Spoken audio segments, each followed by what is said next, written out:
हमारे चैनल पर। मैं हूं आपके साथ शिप्रा जैनी। उत्तर प्रदेश में बीजेपी एक और बड़ी सर्जिकल स्ट्राइक करने की तैयारी कर चुकी है। बीजेपी में एक और बड़ा राजनीतिक चेहरा शामिल होने जा रहा है। कांग्रेस को झटका देने के बाद अब बसपा नेता रामवीर उपाध्याय बीजेपी में शामिल हो रहे हैं। तो उत्तर प्रदेश में 2022 विधानसभा चुनाव है और उससे पहले सियासी हलचल काफी तेज हो गई है। राजनीतिक दलों की गठजोड़ और नेताओं का एक पार्टी से दूसरे पार्टी में शामिल होने का सिलसिला भी शुरू हो गया है।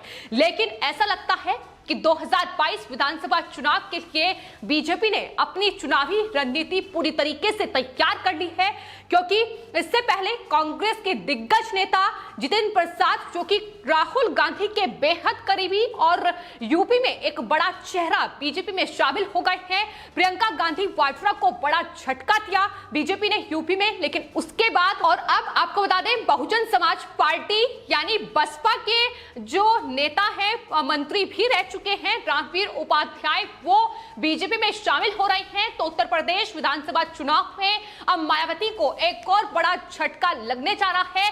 फिलहाल बसपा की जो हालत है उत्तर प्रदेश में, वो पहले से ही खस्ता है। लेकिन जिस तरीके से उत्तर प्रदेश में 2022 विधानसभा चुनाव के लिए ये चुनावी रणनीति बीजेपी ने तैयार की है, उसके बाद अब लगातार तमाम विपक्षी पार्टियों की मुश्किलें उत्तर प्रदेश में बढ़ रही हैं और अब बहुजन समाज पार्टी को बड़ा झटका लगा है। बसपा सरकार में मंत्री रह चुके रामवीर उपाध्याय बीजेपी ज्वाइन करेंगे।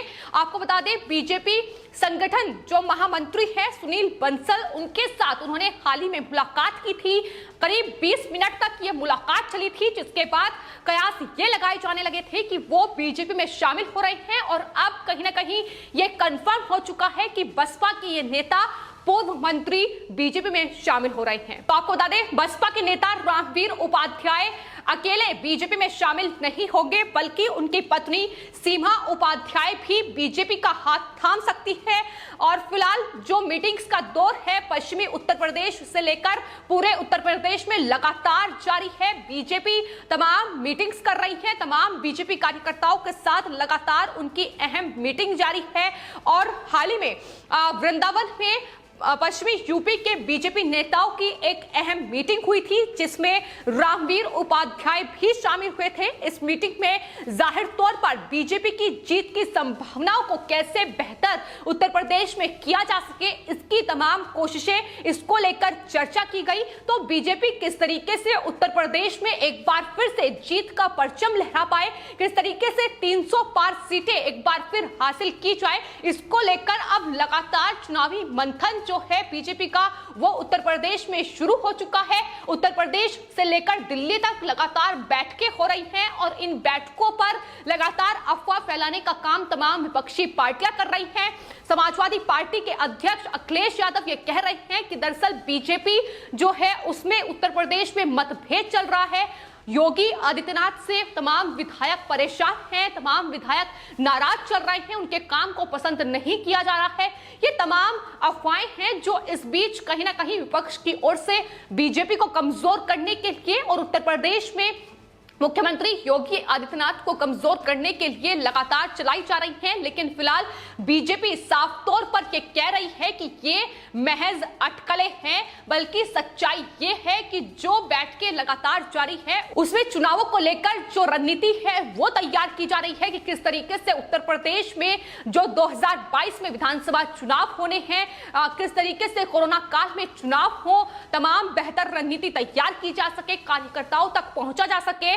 और तो ये तमाम रणनीति है जो फिलहाल तैयार की जा रही है। लेकिन एक के बाद एक झटके भी अब तमाम विपक्षी पार्टियों को मिल रहे हैं, फिर कांग्रेस पार्टी हो या बसपा हो, ये तमाम पार्टियां उत्तर प्रदेश में बीजेपी को घेरने की कोशिश कर रही हैं।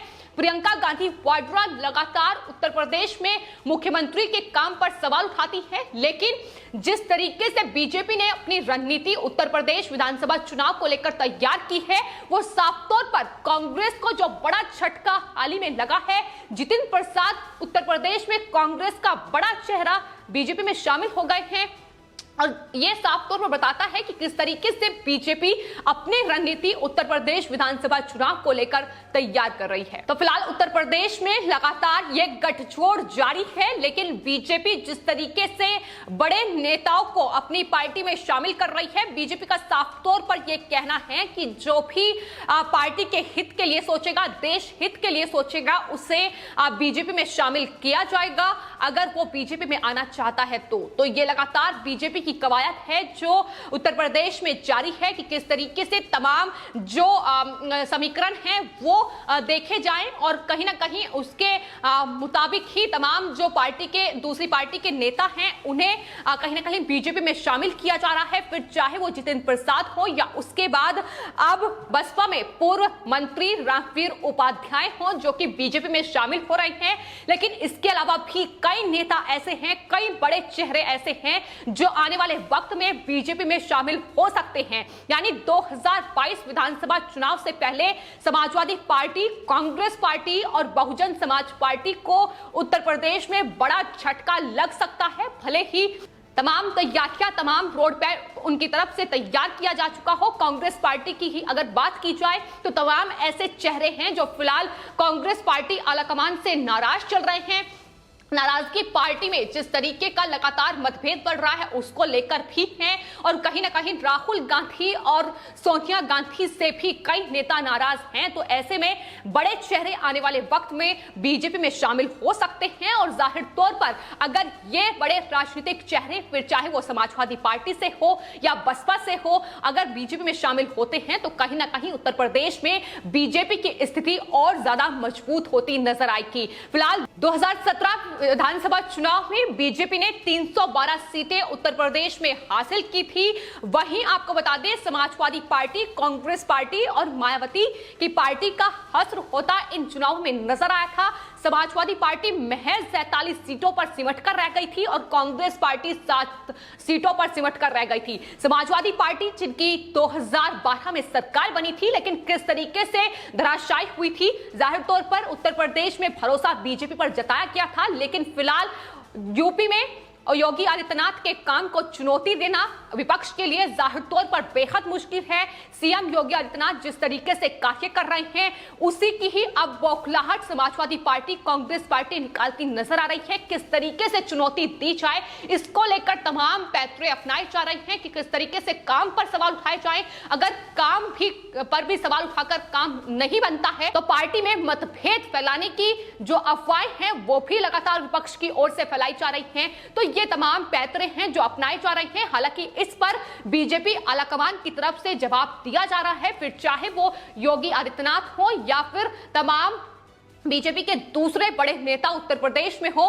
केशव प्रसाद मौर्य जो कि उत्तर प्रदेश के डिप्टी सीएम हैं, उनको लेकर भी ये अफवाह फैलाई जा रही थी कि यूपी कैबिनेट में विस्तार हो सकता है, फेरबदल किया जा सकता है और ये चेहरे बदले जा सकते हैं। लेकिन वहीं जब केशव प्रसाद मौर्य से उत्तर प्रदेश विधानसभा चुनाव में नेतृत्व का सवाल किया गया तो उन्होंने कहा कि 2022 में पार्टी का नेतृत्व कौन करेगा या चेहरा कौन होगा, ये फैसला केंद्रीय नेतृत्व ही तय करेगा। इसको लेकर कोई भी मतभेद फिलहाल पार्टी के अंदर नहीं है। उन्होंने साफ तौर पर इस बात पर भी विपक्षी दलों को जवाब दिया है कि ओबीसी दलों में इस पूरे मामले को लेकर केशव प्रसाद मौर्य ने कहा है कि कोई नाराजगी नहीं है। जिस तरीके की अफवाहें लगातार उत्तर प्रदेश में फैलाई जा रही हैं, वहीं जो सहयोगी पार्टी है, फिर चाहे वो अनुप्रिया पटेल की पार्टी अपना दल हो या फिर ओपी राजभर की पार्टी सुहेल देव भारतीय समाज पार्टी हो, उन्होंने कहा है कि इन तमाम पार्टियों से भी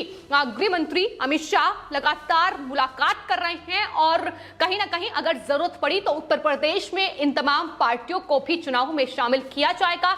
इनके साथ कोई मतभेद नहीं है, ये सहयोगी पार्टी है।